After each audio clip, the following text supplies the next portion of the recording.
versos, tiene versículos. Es que los predicadores modernos, por sonar bien salsa, dicen, abra su Biblia en el capítulo número 1, en el verso número 3.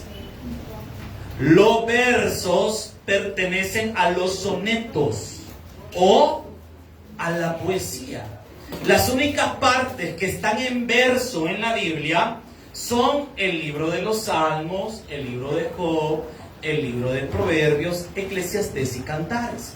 Y algunas partes de algunos capítulos de algunos profetas mayores y menores que en medio de su profecía añadieron lo que es un soneto, un salmo o algo por el estilo.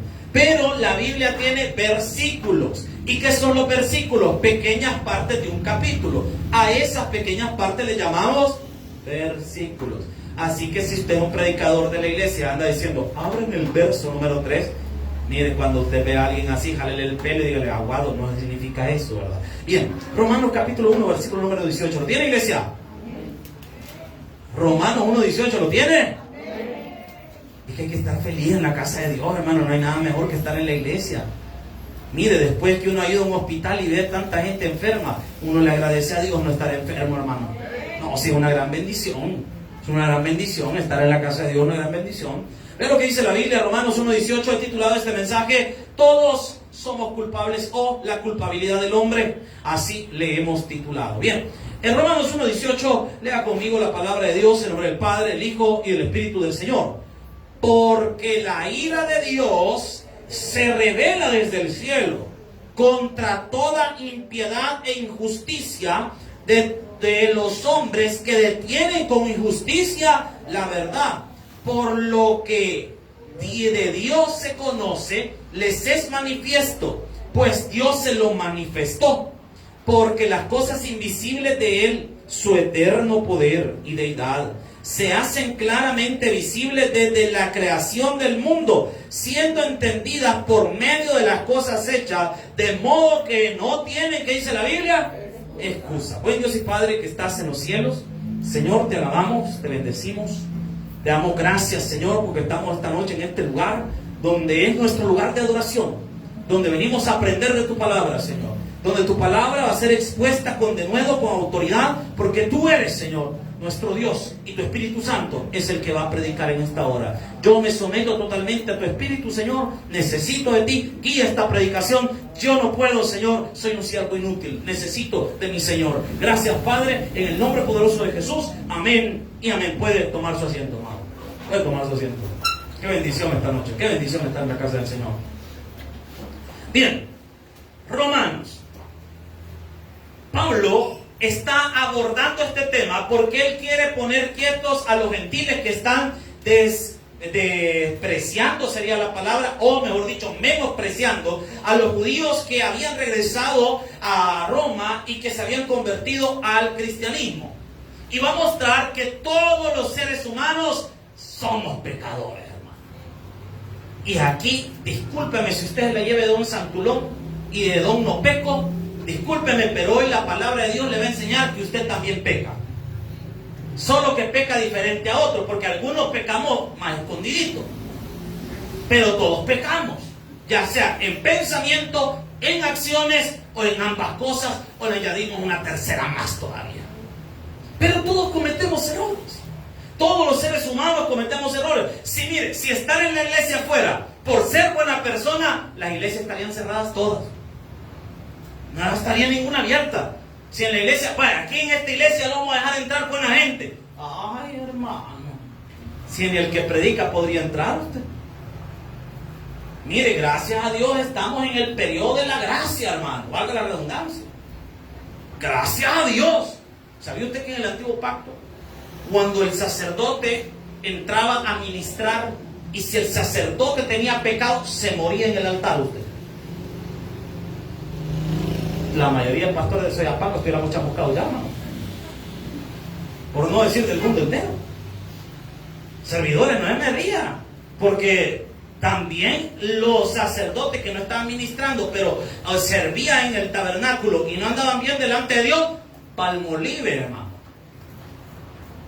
Se lo traduzco, se moría. Imagínese usted agarrando ahí los sobres, hermana. Voy a agarrar los sobres. Es un sobre.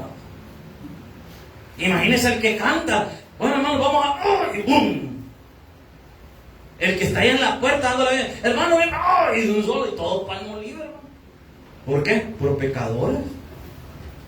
Pero estamos en la gracia en este periodo. ¿Y qué significa eso? El Señor quiere perdonar nuestros pecados. Y quiere usarnos para que el mundo entero conozca que hay un Dios que puede perdonar pecados. ¿Cuándo dicen amén? Ahora, pero aquí hay algo muy interesante. Del versículo 18 al 21, Pablo va a mostrar que Dios se ha revelado a la humanidad a través de dos métodos de revelación. Usted puede poner ahí en su cuaderno, método de revelación. El primer método de revelación es la revelación universal. Póngale ahí usted. Primer método o método 1, revelación universal. ¿Y qué es la revelación universal? Que Dios se manifestó a través de su creación. Dice la Biblia en el Salmo 19:1 que los cielos cuentan la gloria de Dios. Es decir, una persona analizando el comportamiento de nuestro universo, analizando el comportamiento del mundo y cómo todo está perfectamente ordenado, puede deducir que hay un creador detrás, ¿sí o no? Y este creador que nos ha formado a todos nosotros, ha puesto en nosotros algo que le conocemos como la moral. ¿Y qué es la moral? Usted puede ver que en todas las culturas hay ciertos preceptos morales que no se pueden cambiar. ¿Como cuáles? La familia, por ejemplo. Una familia en cualquier parte del mundo a lo largo de la historia siempre ha sido compuesta por un hombre y una mujer. A lo largo de la historia ha tenido sus variantes, sus bajas. Podríamos hablar de que se metió lo del famoso los matrimonios de un hombre con muchas mujeres. ¿Cómo se llama esto?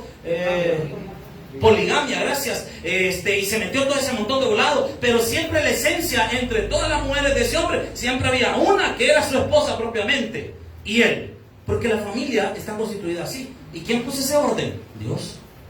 ¿Quién le llamó a las cosas malas, malas, y a las cosas buenas, buenas? Dios. ¿Y dónde lo puso Dios? En la tabla de nuestro corazón, dice la Biblia. ¿Qué es eso? La moral. ¿Y qué revela todo esto? Que hay un creador. Pero hay otra revelación. Y aquí póngale usted revelación número 2. ¿Y cuál es esa revelación? Revelación especial. ¿Y qué es la revelación especial? La palabra de Dios. Dios reveló su palabra alrededor de casi unos 2000 años, 1000 y 1500 años aproximadamente. Dios reveló su palabra en un periodo de aproximadamente 1500 años, a 2000 años, a 40 hombres que escribieron la Biblia. Las diferentes partes de la Biblia en diferentes periodos históricos. Después se juntó todo en los diferentes concilios ecuménicos de la iglesia. Y se formalizó lo que ahora conocemos como la Biblia. Aunque anteriormente los judíos ya tenían una pequeña revisión de la Biblia en el Antiguo Testamento que a ellos le llamaban los escritos. Y podríamos ver que ahí estaba la Torá, los Nevi'im y los Ketuvim. ¿Y qué es eso?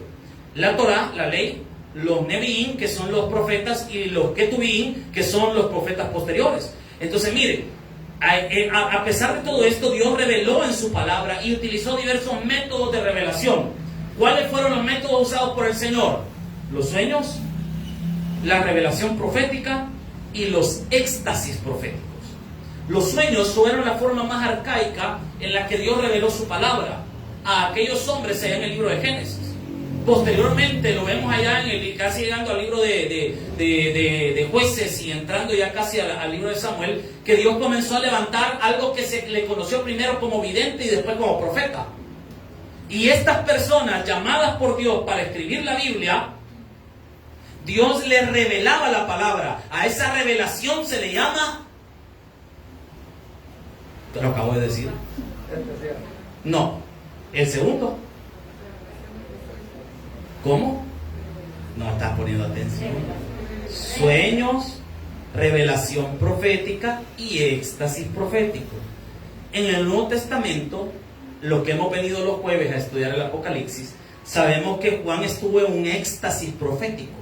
¿Y cuál es la diferencia entre la revelación profética y el éxtasis profético? En la revelación profética, el profeta está consciente y está despierto, pero en el éxtasis profético, el profeta queda como muerto. Sus sentidos quedan a lo más mínimo y el profeta es trasladado a otro tiempo, lo que le pasó a Juan en el libro de Apocalipsis. ¿Me está siguiendo, iglesia? Entonces, ahora, pero vemos otra cosa interesante en estos versículos. Veamos del versículo 18, todavía está la parte de la introducción. Versículo número 18. Porque la ira de Dios se revela desde dónde, dice. Deténgase ahí. ¿De dónde vienen todos los juicios de Dios? Desde el cielo. Desde el cielo. Por eso la ira de Dios se revela desde el cielo.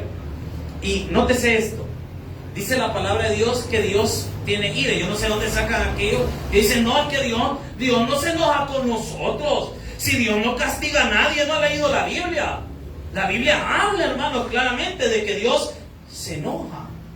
Pero lo que pasa es que la gente a veces no entiende el enojo de Dios porque cree que Dios se enoja así como nos enojamos nosotros. Porque algunos de nosotros nos enojamos a manera de capricho. Cuando de repente usted no le han dado la comida y está bravo. Y de repente uno, ¿y qué le pasa a su esposo, hermano? Es que no ha comido, ahorita no le hable porque no es que lo muerda. O en el caso de las hermanas, cuando de repente miran un poquito de desorden en la casa, ¿verdad? En lugar de arreglarlo, decir, bueno, lo voy a poner yo. Y empieza a aventar la hermana los cumbos y todo. Claro que no han arreglado esta casa. Y avienta los cumbos, lo avienta todo. Y más relajas en la bravura usted. En la ira del hombre se mueve por la injusticia del hombre. Voy a repetir esto. La ira del hombre procede o se mueve por la injusticia del hombre. Pero la ira de Dios es santa. Porque Dios se enoja en su justicia. Entonces la ira de Dios no es mala. La ira de Dios es buena porque procede de su justicia. ¿Me está siguiendo, iglesia? Y ve lo que dice, porque la ira de Dios se revela desde el cielo contra toda impiedad e injusticia. Nótese esto. Sin importar quién sea el que esté provocando impiedad e injusticia, Dios se enoja con esa persona. Dios se enoja con esa persona. Contra los que están haciendo injusticias. Dios está molesto. Dios está molesto. La ira de Dios procede de su justicia. No es un resultado irracional. La ira de Dios es contra toda injusticia. Lo haga quien sea que lo haga. Pero Dios se molesta contra esa persona o contra ese pueblo. Porque ahí hay demasiada injusticia. Y esto es muy importante que nosotros lo entendamos. Porque en nuestra época, hermano, estamos llegando a un punto donde la injusticia es demasiada.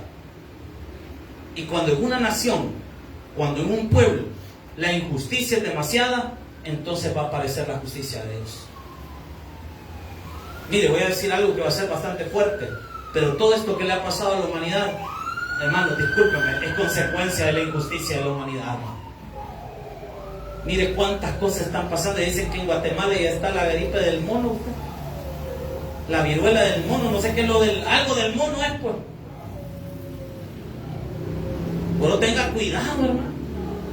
Y qué cosa más tremenda, usted. Venimos saliendo de una pandemia y ya vamos para otra, usted. Por lo menos en la otra no se miraba cuando alguien la tenía, pero esta va a andar el chibolero uno en la cara, usted. ¿Por qué está pasando esto? Porque actuamos en injusticia. Porque hacemos las cosas de manera incorrecta y lo sabemos. Y Dios, discúlpeme, Dios no se va a hacer del ojo pacho. Dios tiene que pasar su justicia. Y vea lo que dice la palabra del Señor. Contra toda impiedad e injusticia de los hombres que detienen con injusticia la verdad. Aquí hay algo muy interesante. Hay personas que a voluntad están deteniendo que se predique la palabra de Dios. Y para esas personas la ira de Dios también les va a llegar. Hermanos, estamos en una época tan terrible que dentro de poco va a ser bien difícil identificar una iglesia bíblica de una iglesia falsa. Miren, qué terrible, yo se lo digo, ¿verdad? Hay cosas que usted en este púlpito nunca las va a ver, que las vamos a hacer. ¿Por qué? Porque eso no es el evangelio. Hay cosas, hermanos, que me da vergüenza de que hacen algunas iglesias. Me estaban contando que en una iglesia habían llevado a un payaso para hacer un show, pero el show que estaba haciendo el payaso era con chistes de doble sentido. Imagínense ustedes eso, en la iglesia. Y el payaso hablando jayanadas en el templo. En el lugar donde adoramos a Dios vamos a estar haciendo eso. ¿Cómo va a creer usted? Había una persona ya que decía que dentro de poco se iban a abrir la primera discoteca cristiana, usted, y le iban a poner la Cristoteca. Y en ese momento la hermana viene danzando y la hermana ya haciendo los pasos prohibidos. Qué tremendo, hermano, lo que estamos llegando. Por eso es que debemos estar claros que el enemigo quiere evitar que las iglesias sean bíblicas. Y el enemigo está usando muchas estrategias. Y una de las estrategias que el diablo está usando para detener la verdad de Dios y la palabra es el ecumenismo. ¿Y qué es el ecumenismo? La unión de muchas religiones en una sola.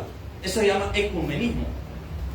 ¿Y qué está pasando ahora? Están llamando que nos unamos las diferentes iglesias evangélicas, las iglesias católicas, y que seamos una sola iglesia, que los pastores se reúnan con sacerdotes y que no sé qué, y que hagamos una sola, y que unámonos, es que en la fe en Cristo. Discúlpenme, hermano, todo eso puede sonar muy bonito, la unidad y todo eso, pero en la Biblia nosotros vemos que eso se llama ecumenismo, hermano.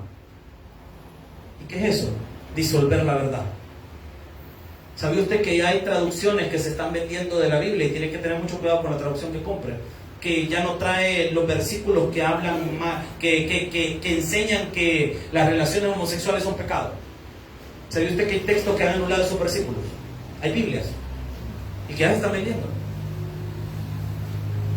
Ya están vendiendo ese tipo de Biblia. ¿Para qué? ¿Sabía usted que hay iglesias ahora en la comunidad? Desde esa comunidad que tiene un montón de letras, no me acuerdo cómo se llama. Esa LG. ¿De lo que estoy hablando? Ya están hablando de eso. Ya hay pastores que están casando a gente así. No, qué bueno, por lo menos vienen a la iglesia, ¿verdad? Están así. No, perdónenme. Pero la Biblia a mí me enseñó otra cosa. Y hoy lo vamos a ver, ya va a ver que no miento lo que le estoy diciendo. ¿Qué están haciendo? Reteniendo la verdad. Usted y yo hemos sido llamados a predicar la verdad, aunque esta verdad enoje al mundo, aunque en esta verdad nos amenacen por andar hablando la verdad. Pero usted y yo no le vamos a temer a predicar la verdad de nuestro Señor Jesucristo, porque a eso nos ha mandado Dios, hermano. A mí Dios no me ha mandado a caerle bien a usted, hermano. Yo le aseguro que a muchos de ustedes les caigo mal, especialmente a los servidores. Sí, estoy seguro. Yo sé que algunos me... ¿qué corbata me ha hecho poner esta? Y las hermanas, que la gran faltón, como andamos todos aquí. Pero es que a mí Dios no me ha mandado a caerle bien. A mí Dios me ha mandado a predicarle la verdad, hermano. Y cuando uno predica la verdad cae mal, fíjese.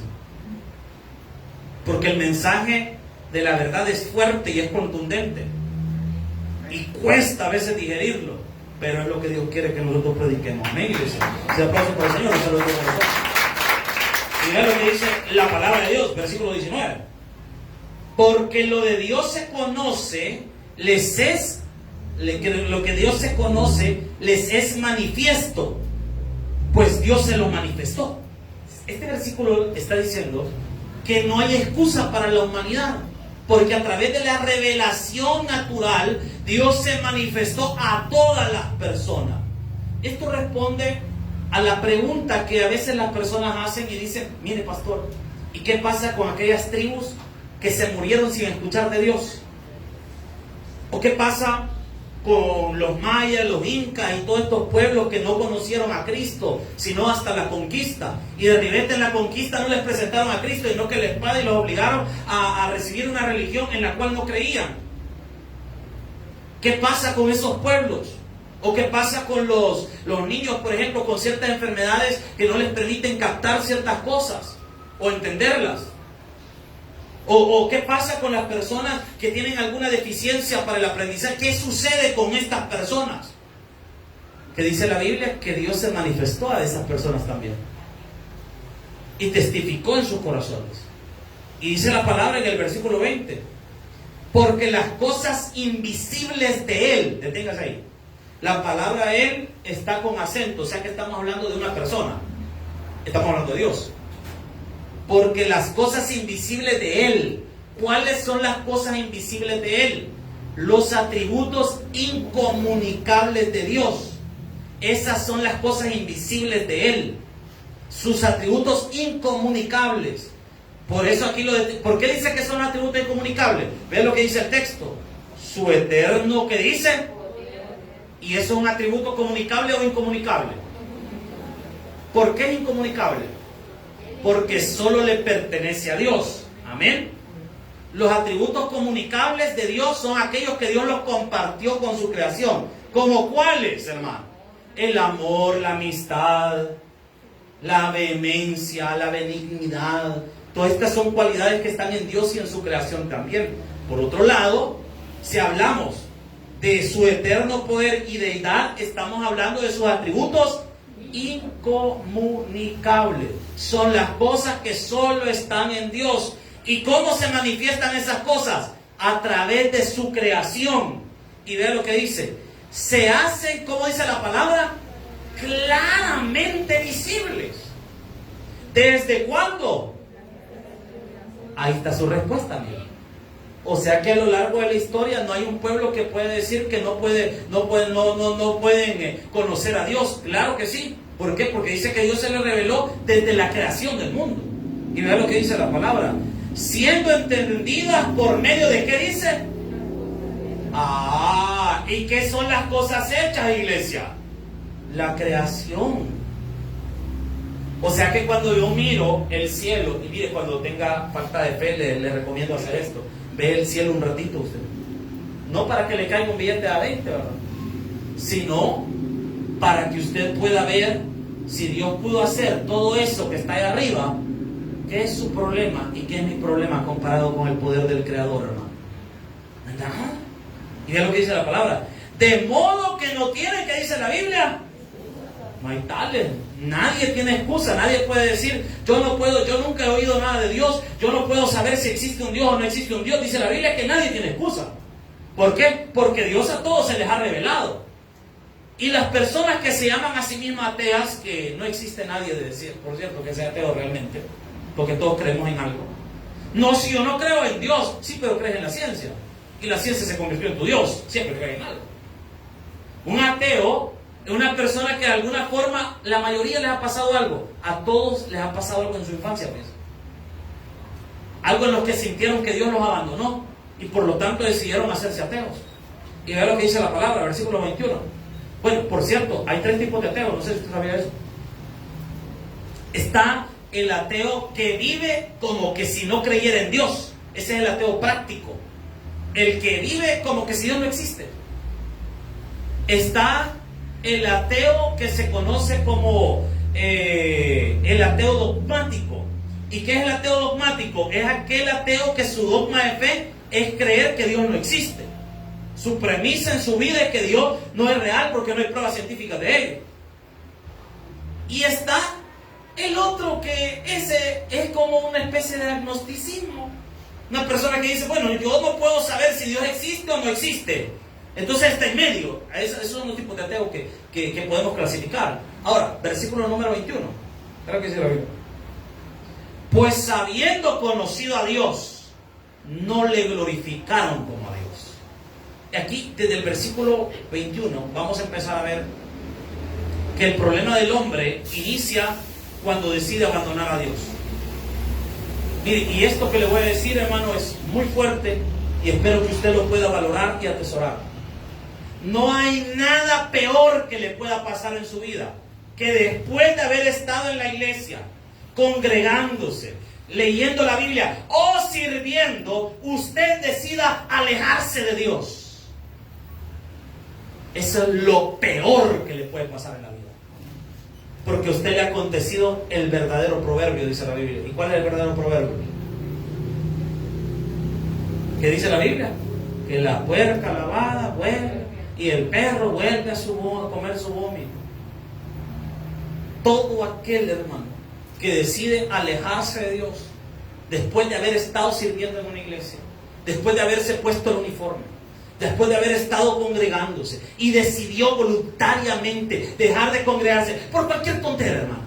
Porque a veces uno deja de congregar por cualquier tontera. Ay, yo ya no voy a la iglesia porque es que me caen mal los que cantan. ¿Cómo cree usted?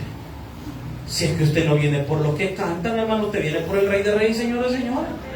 Amén.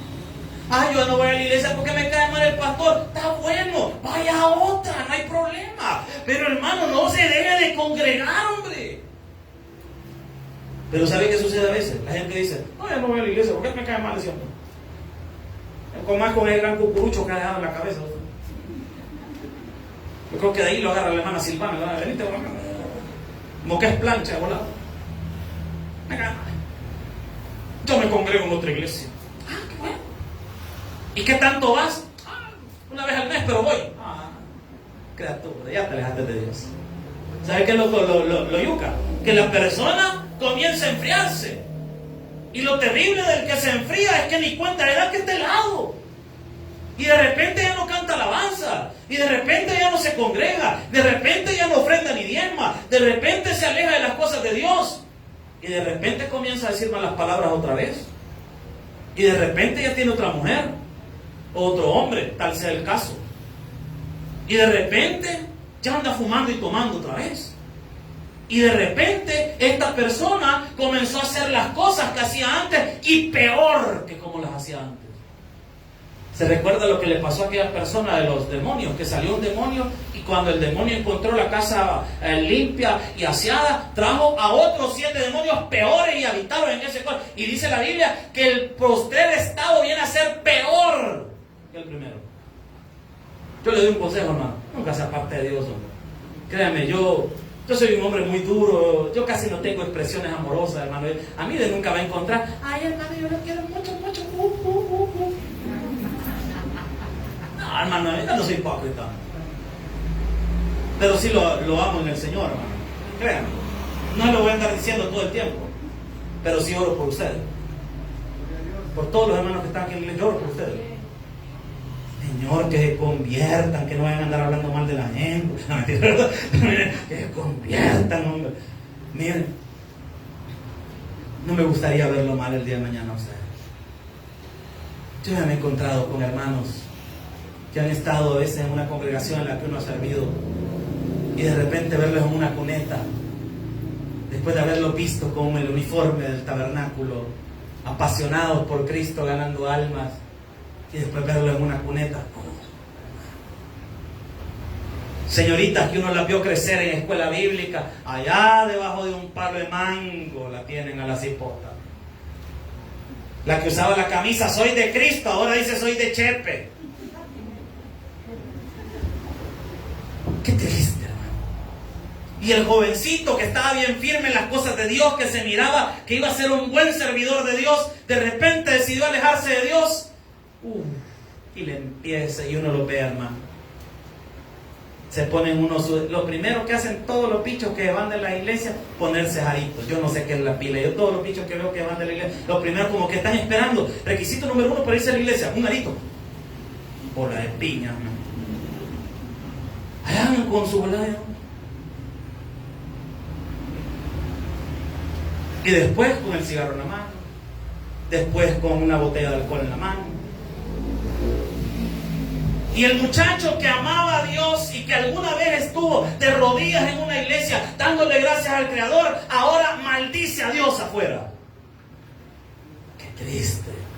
¿Y sabe qué es lo que le va a pasar a esa persona? Ya lo vamos a leer. ¿Qué es lo que le pasa a las personas que se alejan de Dios? Y que voluntariamente deciden no estar con Cristo. No, mi hermano, es que eso no se lo deseo a nadie, hombre. Créame, yo no se lo deseo a nadie. Yo le digo algo en el amor del Señor, no se aparte de Dios, hombre. Si alguna vez usted algo no le gusta de la iglesia, pues no deje congregar, hombre. Aquí o vaya a otra, como usted quiera, pero no deje congregarse. Y le doy un consejo, le doy otro consejo para su bien, hermano. Tenga raíces en una iglesia usted. Eche raíces en una iglesia. Si mire, si por los pastores no se preocupe, si a los pastores nos cambian, hombre, o nos morimos. Porque la iglesia es de Jesucristo, hermano. Pero usted echa raíces en una congregación, hombre. Usted diga, esta es mi iglesia. Y usted siéntase orgulloso. A mí me gusta una hermana acá en la iglesia que me llega su actitud. Me llega su actitud. Siempre en las redes sociales, mi iglesia por el hermano. Mi iglesia haciendo esto. Me enorgullece mi iglesia. Qué bueno lo que anda haciendo mi iglesia. Mire, eso ¿sabe qué significa? Identidad y pertenencia. Eche raíces en una iglesia. Diga usted, bueno, yo de esta iglesia no me mueve nadie. Esta es mi silla, esta no me la quita nadie. A mí me llegan algunos hermanos de acá que yo los veo que ellos tienen, cada quien tiene su silla, fíjate. Yo ya me los puedo, algunos de ustedes que cabal tienen su silla. Y yo lo vuelvo a ver y hasta cuando lo busco, ya estoy buscándolo en la silla en la que decían siempre.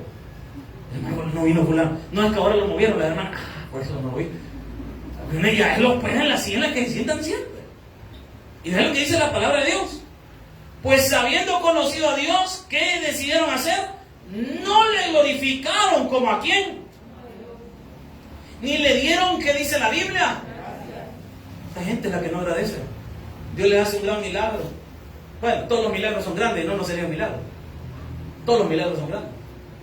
Los sana, los prospera, les regala el carrito, les regala su casita, les permite cambiar su vehículo, les permite casarse, les permite empezar a tener cosas. Y cuando ya están bien, se van de las cosas de Dios. Se van. Esos son los que no le dan gracias. Porque si usted estuviera agradecido con Dios, usted no se va de su iglesia. Usted no se aparta de las cosas de Dios. ¿Qué les pasó a esta gente? Aquí está el primer castigo, mira. Sino que se envanecieron, ¿qué dice la Biblia? Le dieron más importancia a sus ideas que a la Biblia. Mire, yo tengo algo, hermano. A mí me gusta contestar con la Biblia. A mí no me venga a decir, es que la psicología dice, el liderazgo moderno dice, no, ¿qué dice la Biblia? ¿Qué no andamos con cosas? Es que el doctor no sé quién dice que no, a mí no me interesa lo que dice el doctor fulano. A mí me interesa lo que dice la Biblia, hermano. Porque lo que va a guiar mi vida no son las ideas de la gente. Lo que va a guiar mi vida es la bendita palabra de Dios que es eterna, hermano. ¿Sabía usted que los conceptos científicos y algunas definiciones cambian cada 5 o 6 o 10 años? O sea que lo que hoy los psicólogos están estipulando como verdades y los gurús del liderazgo están diciendo que son los potenciales para los líderes, eso en 5 años ya no vale, hombre. Ya cambiaron las definiciones de liderazgo, 5 años después. Ya cambiaron. Pero ¿sabe qué no cambia nunca? La palabra de Dios. Por eso usted no se guía por lo que dice la gente, y ese es por lo que dice la Biblia, hermano. Y eso es por lo que dice la Biblia. Y es lo que dice la palabra del Señor. Sino que se envanecieron en sus razonamientos y su necio corazón, ¿qué le pasó? Ya no entiende nada. Se lo pongo en salvadoreño, quedó topado el hermano. Ya no se lo pongo todavía mirando con gran caliche ahora. Ya no le furuló el cacumen usted. Ya no le pegaron las neuronas. Se entenebreció. Ya no piensa correctamente. Ya no es una persona que está pensando coherentemente. Y mire, las personas que se alejan de Dios, las que ya no se congregan y ya no quieren visitar una iglesia, según ellos son sabios, son muy inteligentes según ellos. Y saben que la Biblia dice que iban a actuar así. Vean lo que dice el versículo 22. Profesando, que dice la Biblia, se hicieron ¿cómo? ¿Sabe que la traducción aquí es más fuerte? El traductor de Reina Valera es muy elegante en su lenguaje, pero la palabra necio en el griego significa tonto y otras más sinónimos de tonto para arriba. Esto que escribió Pablo aquí es muy fuerte, hermano. Se hicieron tontos, dice Pablo. Se creen sabios y en realidad de sabios no tienen nada.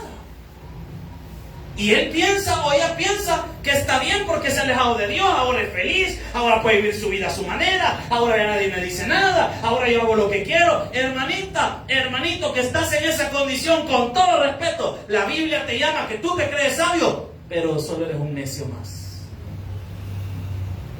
Aló, estamos acá. ¿Se creen sabios? No, mira, yo me he dado cuenta que no es necesario congregarse tanto. Fíjate que yo, desde que no me congrego, yo soy buena persona. Fíjate, yo ya voy una vez al mes, por lo menos, a darle gracias a Dios por la vida, ¿verdad? Pero yo creo que no es necesario. Esa religión, hermano, de ir todos los días a la iglesia, de estar el miércoles, de estar el jueves, el viernes, el domingo, los 3 cultos. No, hombre, y peor, escuchando al mismo gritón en los 3 cultos de domingo. No, hombre, vas a creer. No, hombre, mira, si es más chivo, en el mar la vida es más sabrosa. En el mar todo es felicidad.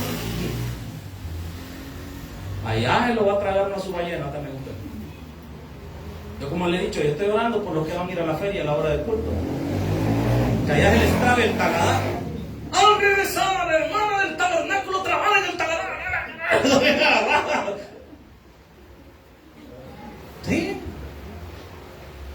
Yo oro para que a las hermanas que a la hora del culto se ponen a trapear, a barrer, que les queme el trapeador. Si se están planchando, que les queme la planchada. Si están lavando, que llueva con ganas y les moje todo, hermano, y la peste. Que se sienta de volado, hermano. Y cuando le suba al busto, vean, ay, que Jaeger sí es zorrillo. Señora, ¿por qué? Por no estar en las cosas de Dios. Es por no ser agradecido con Dios. Te agradecido con el Señor, hombre. Si el trabajo que usted tiene lo ha dado Dios, si el trabajo realmente Dios se lo ha dado, es una bendición, no debe de ser un impedimento para buscar a Dios. Mire, se le olvida la parábola de la perla de gran precio. Dice la Biblia que un hombre encontró una perla y compró todo el terreno, porque había una perla que había encontrado. Y compró todo el terreno, vendió todo, vendió todas sus cosas y compró ese terreno porque valía la pena. El evangelio es lo único por lo que vale la pena dar la vida, hermano. Dar la vida, que sea prioridad en su vida. Prioridad número 1, Dios. Prioridad número 2, Dios. Prioridad número 3, Dios, hermano. Y después, si usted quiere, ponga ahí a la familia en cuarto lugar. Pero en los primeros 3 lugares póngame al Padre, al Hijo y al Espíritu Santo, papá. No, prioridad número 1, mi sueño. Porque si no duermo, se me aturra la cara. Prioridad número 2, me voy a poner pepino para acostarme. Porque el pepino me relaja los párpados y me hace que me encoloche la cara. Mire, más tullido va a terminar. Que sea Dios su prioridad, hombre. Mire, gracias a Dios aquí en los cultos especiales, las hermanas aquí han aprendido que tienen que arreglar temprano, ¿verdad? No, porque miren, algunas iglesias, usted, cabal, ya finalizando la actividad, y ahí viene la hermana con los tacones y todos los colochos. Espera, después va a predicar, pastor. Que miren, no, es que me estaban haciendo este rulo y no lo podían dejar. La prioridad número 1 no es cómo vas a venir a la iglesia, la prioridad número 1 es estar en tu iglesia. No se trata que si andamos bien arreglados, mal arreglados, si andamos bien puestos el pelo, no andamos mal puestos, o si nos hemos echado, o se han echado las hermanas la Sherwin Williams específica ahí, la Protecto y todo el montón de bolas. Lo importante es, hermano, es tu corazón con Dios. Es lo que dice la palabra, versículo número 23. Lastimosamente el tiempo me está terminando. Y cambiaron la gloria del Dios incorruptible en semejanza de imagen de que dice la Biblia, de hombre corruptible, de aves, de cuadrúpedos y de reptiles. ¿Sabe qué dice la Biblia? Se volvieron idólatras. O sea que el segundo problema cuando tú te alejas de Dios es que comienza la idolatría en tu vida. Y comienzas a idolatrar a los hombres o a ti mismo. Comienzas a adorar imágenes porque te has alejado de Dios. Te has alejado de Dios. Te has alejado tremendamente de Dios. Y dice el versículo número 25, me adelanto porque el 23 lo vamos a ver la otra semana, porque ya el tiempo ya se me está terminando. Ya que cambiaron la verdad de Dios por el que dice. ¿Cuál es la mentira? ¿Qué creen inteligente? Estando lejos de la iglesia y del Señor. Honrando y dando cultos a las criaturas antes que a quien dice. Hay muchos que le dan culto a sus hijos antes que al Creador. Yo he visto gente aquí que ha tomado decisiones radicales para servir al Señor. Ahí me llegan las hermanas de la iglesia que han traído a sus hijos desde muy bebés a la iglesia. Si muchos de los niños que están ahí en cuna aquí han crecido, hermano. Me recuerdo cuando vino Dylan, bien chiquitito. Cuando presentamos a la hija de nuestros hermanos Melara, que la niña, ¿cuánto tenía cuando la trajo, hermano? ¿Cuántos? Un mes tenía, imagínate. Y vino acá a la iglesia. Y desde entonces ya no la dejó, ¿verdad, hermano? Ya él la trajo. Y mire la niña, bien sanita. Lo hemos visto acá crecer. Pero hay personas. ¿Y por qué no venís a la iglesia? Ay, sí, que ahorita, es que nos hacen que los hermanos me le hagan. ¡Oh! No, el hermano Víctor. Mira, fuerte. Ay, no, es que no vayas a hacer, que, ay, ¿qué pasa si esto y si lo otro? Mire, yo digo algo. Si cuando está lloviendo, nosotros vamos a la tienda, vamos a trabajar, lloviendo, ¿por qué no vamos a ejercer la misma para la iglesia, hermano? Porque mire, ¿a cuántos de nosotros la lluvia no nos ha detenido para ir a trabajar? No, zóquelo, hermano, si no te ha ido a trabajar lloviendo, no me diga que no. Ay, no, yo me quedé en la casa, mentira. Allá va debajo del agua el hermano, era con la canoa, pero no se le moja, ¿verdad? Ahí va con la canoa el hermano, ¿eh? El que le entienda, dice la Biblia. Va calando con su cayuco, pero allá trabaja. Y algunos así van a la tienda, usted lo peor que por una gaseosa, por una semita. Voy a hacer café. Y la semita a la tienda. Ay, pues está lloviendo. Ay, yo voy a ir. Allá se pone aquella gallina sol que cuando le cae le queda en el pecho a la gente, ¿verdad? Allá por la semita. Pero a la iglesia no vayamos porque está lloviendo. Imaginen cómo somos con Dios, ¿va? Le damos más culto a la semita que a Dios. Porque por la semita sí nos mojamos, pero por Dios no queremos mojar. Porque, ay, si me da catarrito, y si me da moquillo, y si me da algo. No, hermano, si usted viene por el Rey de Reyes, señores, y todo sacrificio que usted haga por Dios, créame, Dios se lo va a recompensar grandemente. Démosle una ofrenda de palmas al Señor. Bendito Dios. Gracias te damos, Señor. Gracias por este culto tan precioso que nos regalamos.